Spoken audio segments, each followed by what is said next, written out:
उक्तोऽहं पुनरेवेदं निश्चित्य मनसा तया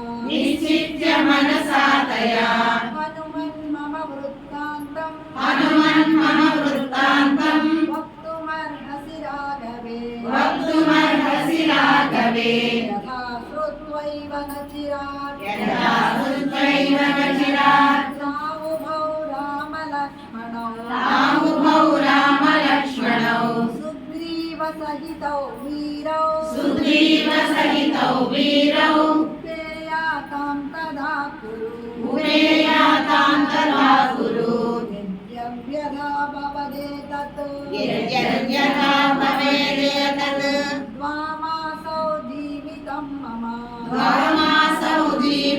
मम अति चातुर रामकाज करिबे को आतुर प्रभु चरित्र सुनिबे को रसिया राम लखन सीता मन बसिया सूक्ष्म रूप धरिसिया दिखावा विकट रूप धरि